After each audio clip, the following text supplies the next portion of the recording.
You are going to hear a conversation between an agent and a client. First, you have some time to look at questions 1 to 6.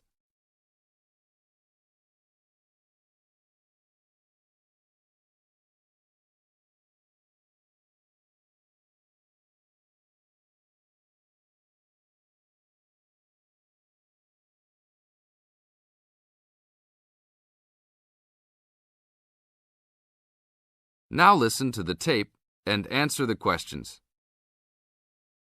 Hello? Hi, good morning. Are you open yet? Yes, we are. Come in.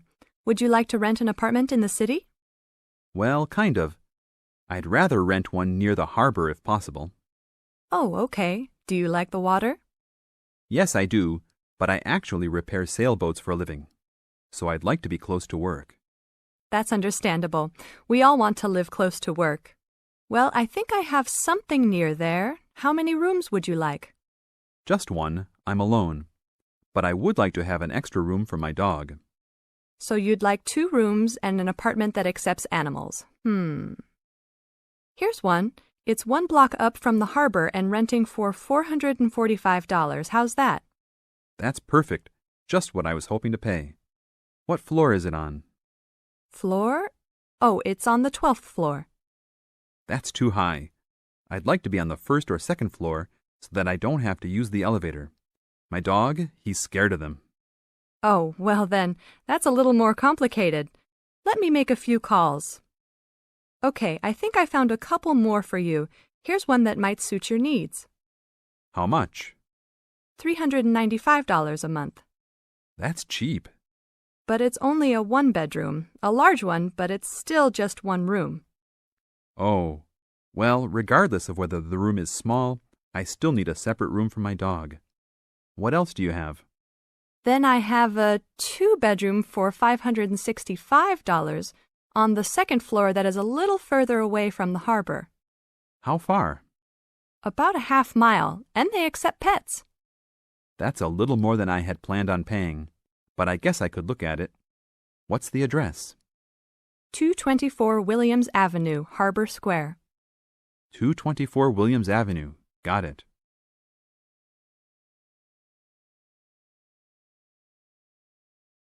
Now look at questions 7 to 10.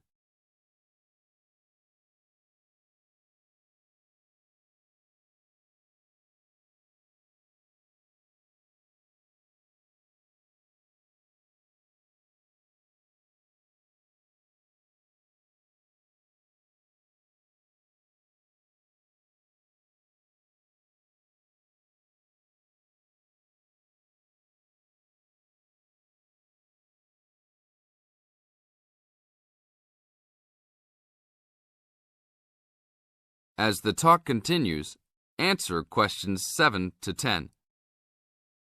What else is included? Let's see, it has a washer and dryer, refrigerator and stove, a bed, dressers and shelves, and access to a swimming pool, game room, and gym. Ooh, I'll definitely take a look. Hi, how did you like it? It's great. I love the amenities, but the bed and furniture are awfully dirty. Can they replace those before I move in? Sure, that shouldn't be a problem. Anything else? Yeah, I didn't see anywhere to park my car. Is there a parking lot in the basement? Yes, there is. Would you like to rent a space? No, I'd like that to be included in the rent. Oh, well, I'll see what I can do, but I can't guarantee that. Do you want to take it anyhow? If those 2 issues were solved, I would love to take it. That is the end of part 1. You now have half a minute to check your answers.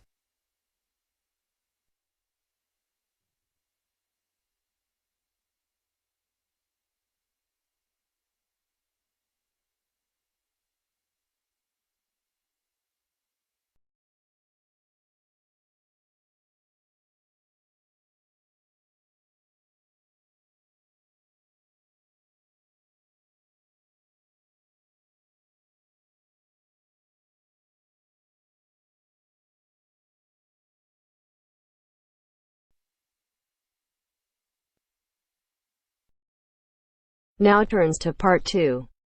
Part 2.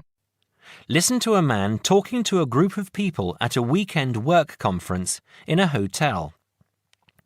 First, look at questions 11 to 14.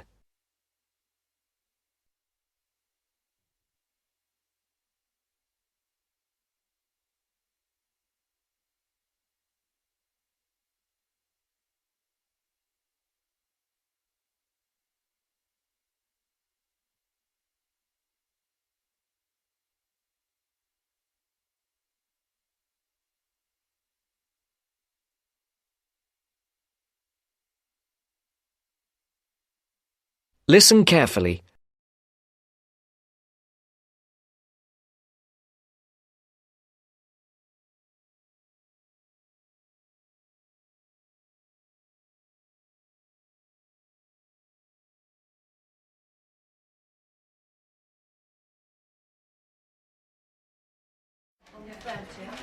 Okay, can everyone listen again now, please? Now you know how much of the weekend will be work and what some of the meetings and sessions are about, I'd like to tell you something about how you can spend some of the free time you have over the weekend, both inside the hotel and outside in the town centre. As I've said, you'll be free from around 5 today and on Saturday and from lunchtime on Sunday, and there's plenty to do. This is the first time we've had the conference at the Royal Spa Hotel, and I'm sure you'll agree it's a very nice place. Really, there's no need to leave the hotel at all if you don't want to, but I'm sure some of you will want to get out for a change of environment. Okay, first, restaurants and bars. I'm sure you all saw that there was a bar near the entrance as you came into the hotel, but there are actually 2 more bars. One is also on the ground floor, behind the main restaurant, and the other is on the top floor. That one has a very nice terrace where you can sit outside and enjoy the view. That bar is for hotel guests only and is usually a bit quieter. As I say, the main restaurant is on the ground floor. We will have breakfast and lunch there, so you'll get to know it well. There is also a smaller restaurant for coffee, sandwiches and snacks on the 3rd floor, and that is also only for hotel guests. There is a gym and health club in the basement. The gym has a good range of equipment and is open from 7 a.m. I know some of you were talking about a swimming pool, but unfortunately there is no swimming pool. I will tell you where there is a pool close to the hotel in a moment.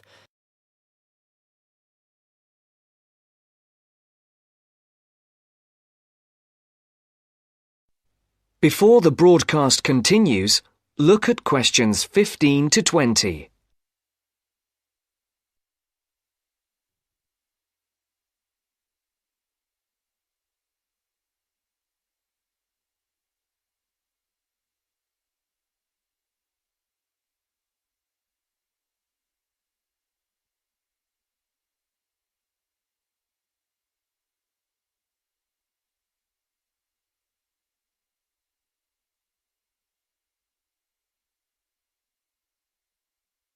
You will now listen to the second part of the talk. Now, I hope to see some of you around the hotel over the weekend, but I'm sure you will want to get out and see the town at some point. If you'd like to look at the map on the screen, I'll show the area around the hotel. There is a map of the town centre in your welcome pack too. OK, you can see the hotel here, in the middle of the map, and the main entrance here at the top, in Carlisle Street. OK, that swimming pool I promised to tell you about is here, in Cromwell Road. If you turn right out of the hotel, it's about 10 minutes up the road in the 3rd Street on the left. It's open until 7 p.m. and until 5 on Sunday. There's a very nice park here to the north, again about 10 minutes away.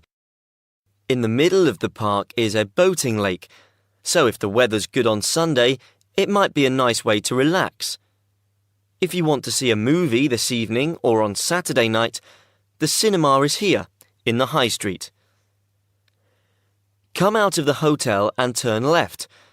The high street is only 3 minutes away. The cinema is here at the top of the street, next to a fairly large car park. Now, restaurants. There is a good Chinese restaurant in the middle of the high street, here on the right. It's directly opposite the town hall. It's called the White Orchid. Another very nice restaurant is Leonardo's. It does Spanish and Mexican food. It's here, at the bottom of the high street. So, turn left at the end of Carlisle Street, walk down for 5 minutes, and you'll see it on the other side of the road. I went to Leonardo's last time I was here, so I can recommend it. Now, if anyone wants to see some live music, there is always a jazz band playing at the Pink Coconut. Yeah, that's right, the Pink Coconut. That's here, in a little street behind the hotel. The street name is not on the map, but it's easy to find. Turn right out of the main entrance, and then take the first right to go back round to the back of the hotel. So, I think that's everything. Please ask me if you have anything else. That is the end of part 2. You now have half a minute to check your answers.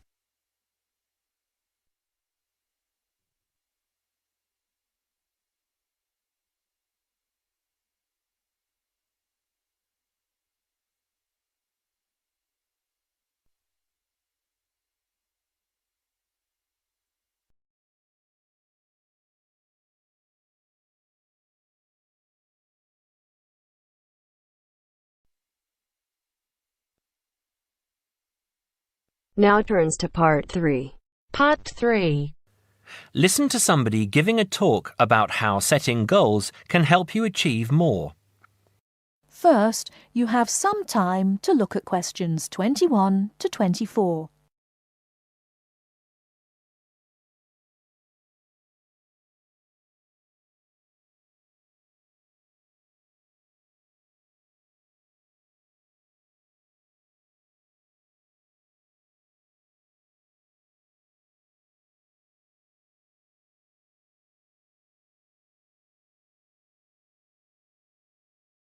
Now, listen carefully and answer questions 21 to 24. Good evening, everyone. It's good to see that so many people managed to make it. An achievement in itself when I'm sure you're all so busy.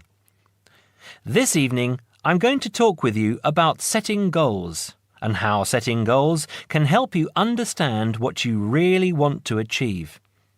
First, though, I'd like to start by saying what I think achievement actually means.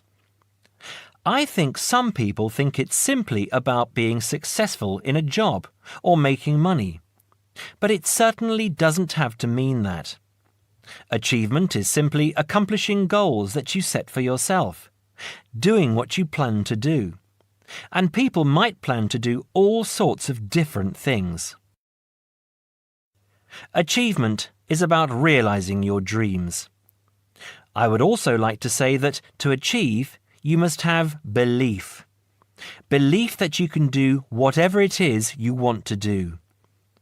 There is more to achievement than simply wanting to do something. Anyone can say that they want something, but actually getting it is not so easy. To get it, you must believe that it is yours. Not having belief is the main reason that so many people do not achieve. If you really want something, you must talk and act like you already have it. Then you have belief, and then you will achieve. So, goal setting. Goal setting is about imagining the future and then turning the dream into a reality. Setting goals helps you to be clear about what you really want and helps you concentrate on getting what you want. Setting goals will help you see what is stopping you from knowing what's important. And because achieving goals makes you feel good, you will be more confident and succeed more easily. Goal setting is something that all achievers do, whether they are high flyers in business or successful athletes. It is important that you set both long-term and short-term goals. First, you need to have an idea of what you want from life. I call this the big picture. Then you break this down into a number of smaller goals that you need to achieve in order to achieve the overall goal. As I say, the first step is to see the big picture. Think about what you want in the next 15 or 20 years. Doing this will influence all the smaller goals that you set yourself. Before you hear the rest of the talk, you have some time to look at questions 25 to 30.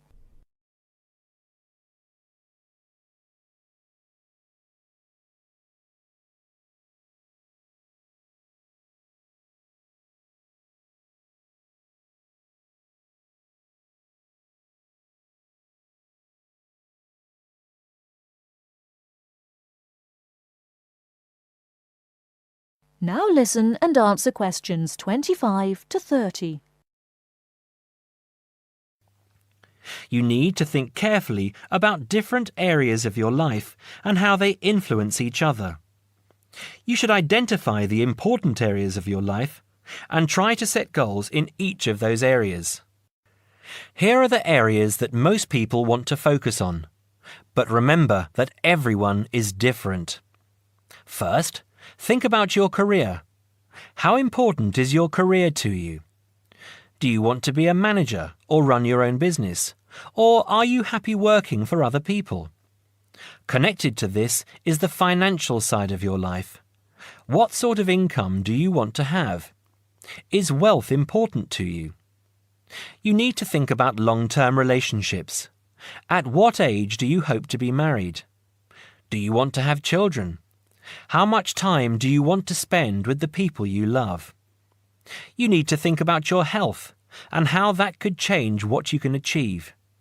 How will you stay healthy as you get older? Do you do anything that is not good for your health? And how will you try to do those things less or stop doing them completely? Finally, you need to think about your free time, your hobbies and interests. How much time do you want to have to do what you really enjoy? It is difficult to achieve goals in one area if you feel that you don't have the time to do the things that really make you happy. Now, when you have this overall picture, try to set yourself one goal for each area. Make sure the goals are what you really want and not what you think other people want from you. Of course, in life, it is important to make the people around you happy, but you must focus on what you want. Now, I will go on to talk about how to break your lifetime plan down into short-term goals. But first, does anyone have any questions about what I've said so far? That is the end of part 3. You now have half a minute to check your answers.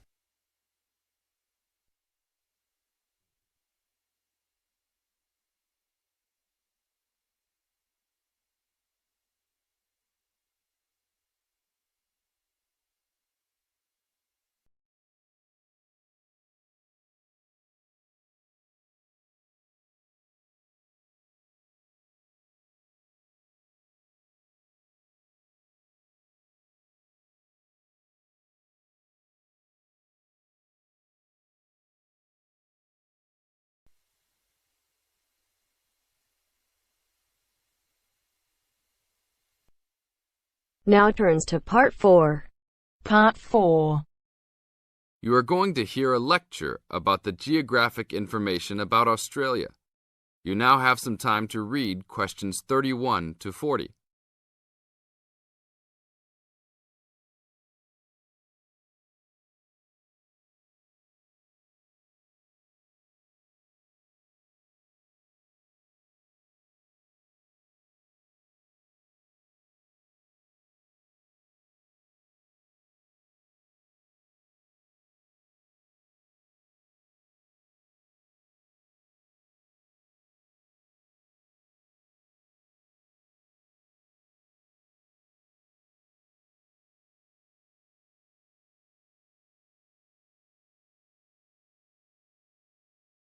Now listen to the lecture and answer questions 31 to 40 by choosing the best answers from the choices.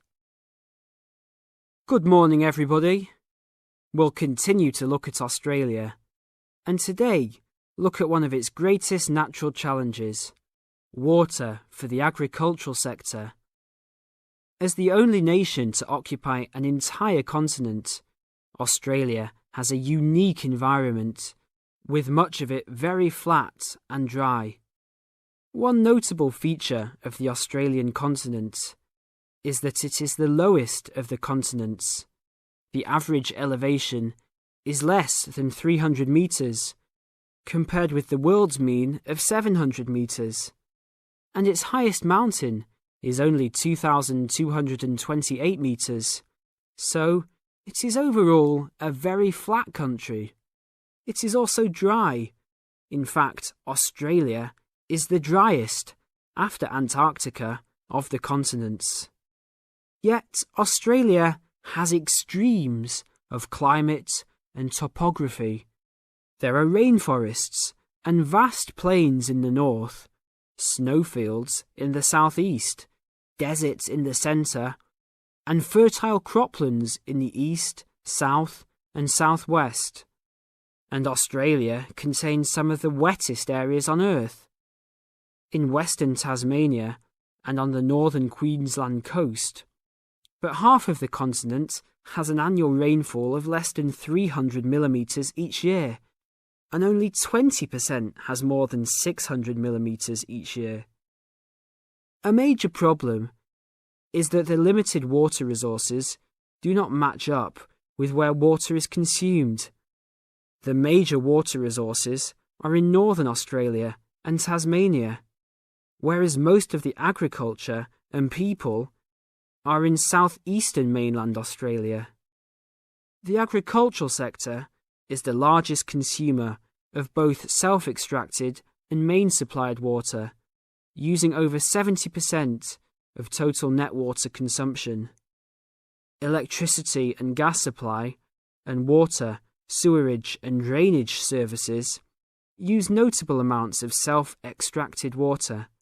However, net consumption in the household sector is the lowest, just 8% of total net water used. Australia's water use increased by 25% over the decade between the mid-1980s and mid-1990s.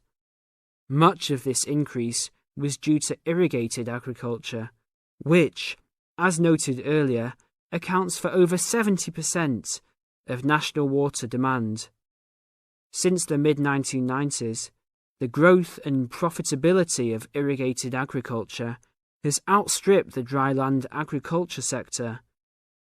Irrigated commodities contributed almost a third of total farm exports in the mid-1990s.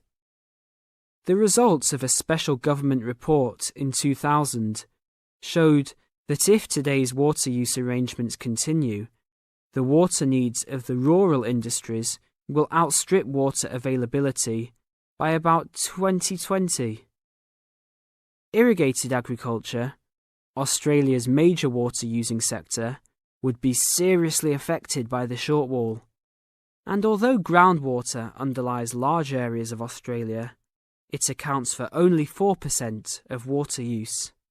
So, clearly, apart from water for households, which mainly comes from dams or rivers, it is the rural sector where efforts towards water conservation are particularly directed.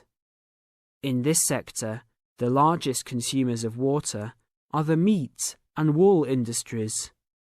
One of the major problems in considering sustainable agriculture is the large amounts of irrigated water used to produce these products. Some of the crops, such as wheat, maize, and soybeans, also use a lot of water. Furthermore, many crops are grown in dry areas, where up to half the available water evaporates from the soil surface or seeps down too low into the ground for the plant roots to reach it. Well, that's all we have time for this morning.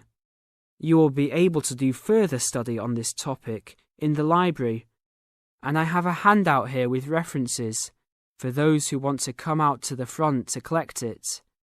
Next week, we'll look at outback farming and... That is the end of part 4. You now have half a minute to check your answers. Till my shadow turns to sun rays, and